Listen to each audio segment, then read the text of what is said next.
Hello friends, welcome to my channel দীপ্তির পৃথিবী। আজ আমি আবার একটি নতুন গল্প নিয়ে হাজির হলাম। গল্পটি ভালো লাগলে লাইক এবং কমেন্ট করবেন এবং আমার চ্যানেলটিকে সাবস্ক্রাইব করে আমার পাশে থাকবেন। অনেক দিনের পুরনো স্মৃতির পাতা থেকে কোনো এক মুখ হঠাৎ সম্পূর্ণ অপ্রত্যাশিতভাবে যদি চোখের সামনে এসে পড়ে, যে মুখটি ছিল একসময় তার খুব কাছের, প্রিয়, খুব আপন, তাহলে সেই অনুভূতিটাই তখন অন্য রকমের হয়ে পড়ে।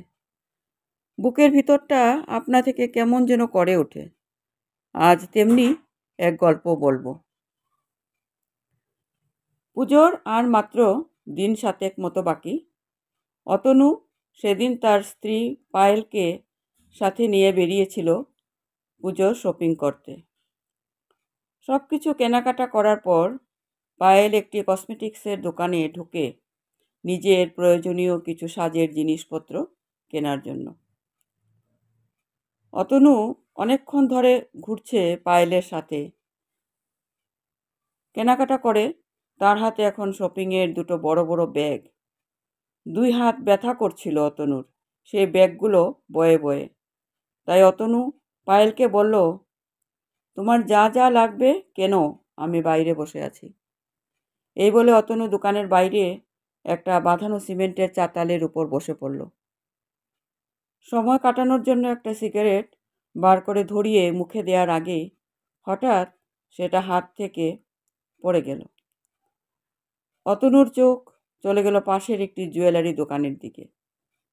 বিস্ফারিত চোখে দাঁড়িয়ে পড়ল অতনু। শপিংয়ের ব্যাগগুলো সেই সিমেন্ট বাঁধানো চাতালের উপর রেখে একটু এগিয়ে গিয়ে ভালো করে দেখল অতনু। হ্যাঁ, কোনো ভুল হয়নি তার। ওই তো মৌমি দাঁড়িয়ে আছে জুয়েলারি দোকানটার সামনে। পরনে সুন্দর পরিপাটি করে পরা হলুদ শাড়ি, মাথায় লাল সিঁদুর। অনেক বদলে গেছে মৌমি। তারপর চোখ বন্ধ করে স্মৃতির পাতায় হারিয়ে গেল অতনু। সেই অনিল কাকুর পড়ার ব্যাচ থেকে কলেজের শেষ দিন পর্যন্ত একসাথে পথ চলেছে অতনু আর মৌমি। সবাই জানতো যে অতনু আর মৌমি একে অপরকে কতটা ভালোবাসে। সেই ক্লাস 9 থেকে শুরু হয় তাদের ভালোবাসার পথ চলা। দীর্ঘ 7 বছর ধরে ওদের ভালোবাসার কুড়ি যখন স্বপ্ন দেখতে শুরু করলো তাদের জীবন নিয়ে, ঠিক তখন একরাশ কুয়াশা এসে ঘিরে ফেলে তাদের। সেই ভালোবাসার কুড়ি আর সম্পূর্ণ ফুলের আকার ধারণ করতে পারল না। কারণ কলেজ শেষ হওয়ার পরেই মৌমির বাড়ি থেকে তার বিয়ে ঠিক করে ফেলে মৌমির পরিবারগণ। মৌমি সেই সময় বিরোধিতা করাতেও তার কোনো কথাই খাটল না তার বাবা মায়ের সামনে। অতনুর কথা জানার পর মৌমির বাবা মা যখন জানতে পারে অতনু কোনো কাজ করে না, সেই কথা শুনে মৌমির ইচ্ছার বিরুদ্ধেই অন্যথায় বিয়ে দিয়ে দেয় তার বাবা মা। অতনু কিছুই করতে পারেনি সেই সময়। চোখের সামনে দিয়ে মৌমির চলে যাওয়াটা দেখতে হয়েছিল অতনুকে। চোখে জল এসে গিয়েছিল অতনুর সেই দিন। তারপর কেটে গেছে আরও 8 বছর। অতনুও নিজের জীবন নিয়ে ব্যস্ত হয়ে পড়েছে। স্মৃতির পাতায় হারিয়ে গেছে আজ মৌমি আর তার সাথে কাটানো সেই মধুর সময়গুলো। আজ হঠাৎ আবার মৌমিকে সামনে দেখে বুকের ভিতরটা কেমন যেন করে ওঠে অতনুর। 7 বছর আগের সেই ফেলা চোখের জল যেন আবার ফিরে আসে অতনুর চোখে। তাকিয়ে থাকে অতনু একভাবে মৌমির দিকে। মৌমি তখন অন্যদিকে তাকিয়েছিল, অতনুকে তখন সে দেখতে পায়নি। কিন্তু সেই সময় মতো রাস্তা দিয়ে একটা বাইক খুব জোরে শব্দ করে যেতে লাগলো।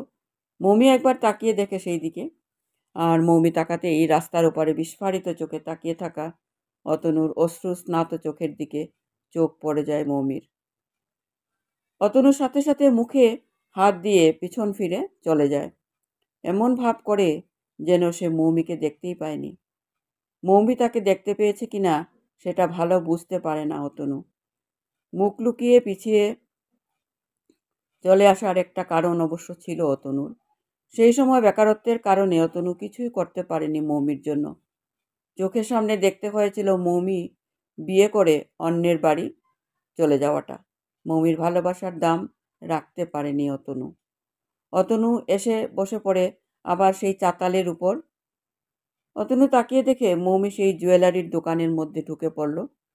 ততক্ষণে পায়েল বেরিয়ে এসেছে কসমেটিক্সের দোকান থেকে। অতনু পায়েলকে দেখে বলল, পায়েল, তুমি বাড়ি চলে যাও, অনিমেষ আমাকে কল করেছিল, কি একটা দরকারি কাজ আছে, আমি একটু ওর বাড়ি থেকে ঘুরে তারপর বাড়ি যাচ্ছি। পায়েল চলে গেল অতনুর কথা মতো। কিন্তু অতনু কোথাও গেল না, কারণ কেউ তাকে ফোন করেনি। পায়েল চলে গেলে অতনু বসে রইল সেখানে, কারণ অনেক দিন পর মৌমিকে দেখে তার সাথে কথা বলার প্রবল ইচ্ছা জেগেছে আজ অতনুর মনে। একটু কথা যদি মৌমি বলে অতনুর সাথে, সেই নিয়েই সুখী থাকবে অতনু। সেই জুয়েলারির দোকানের গেটের দিকে তাকিয়ে বসে রইল অতনু। কখন বেরোবে মৌমি দোকান থেকে? এইভাবে অনেকখানি সময় কেটে গেল। অতনু মনে মনে ভয় পেল, মৌমি বেরিয়ে চলে যায়নি তো? হয়তো খেয়াল করতে পারেনি অতনু। এই ভেবে অতনু উঠে দাঁড়িয়ে সামনে এগোতে যাবে, এমন সময় পিছন থেকে একটা শান্ত গলা ভেসে এলো। এখানে বসে আছো কেন তুমি? অতনু থমকে দাঁড়িয়ে পড়ল। এই কণ্ঠস্বর অতনুর খুব পরিচিত। তৎক্ষণাৎ পিছন ফিরে তাকিয়ে অতনু দেখে যে তার সামনে দাঁড়িয়ে আছে মৌমি। সেই মৌমি যার সাথে 7 বছর হাতে হাত রেখে কাটিয়েছে অতনু। কত কথা, কত স্বপ্ন, কত অনুভূতির পরশ যেন পেল অতনু আজ এই কণ্ঠস্বর শুনে। অতনুর চোখের কোণে সেই 8 বছর আগের শুকিয়ে যাওয়া জল যেন আবার বইতে শুরু করলো। মৌমি অতনুকে উদ্দেশ্য করে আবার ঠিক শান্ত গলায় বলে উঠল, কি হলো, উত্তর দিলে না যে? এখানে বসেছিলে কেন তুমি? অতনু চুপ করে রইল। কত কথা সে মৌমিকে বলবে বলে ঠিক করে রেখেছিল মনে মনে, কিন্তু কিছুই বলতে পারল না সে। মৌমি বলে, আমি জানি তুমি আমার জন্যই বসেছিলে এখানে, তোমাকে আমি চিনি অতনু, কিন্তু এই যে তুমি অপেক্ষা করছো আমার জন্য, সেটা করে আর কি লাভ হবে এখন বলো?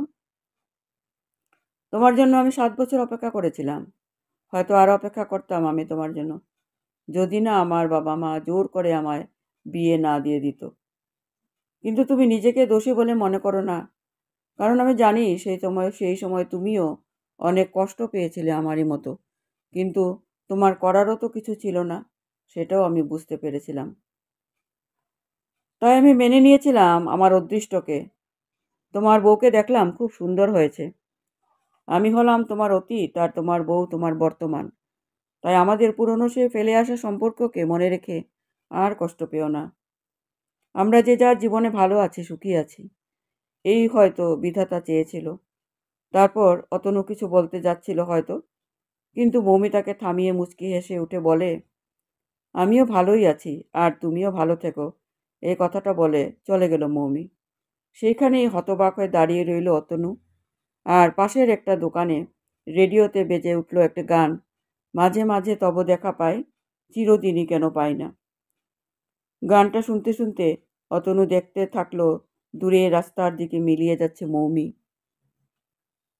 অতনুও মনে মনে বলল, হ্যাঁ ঠিক বলেছ মৌমি, এটুকুই যেন হয়, মাঝে মাঝে তব দেখা পাই, চিরদিনই কেন পাই না। নমস্কার।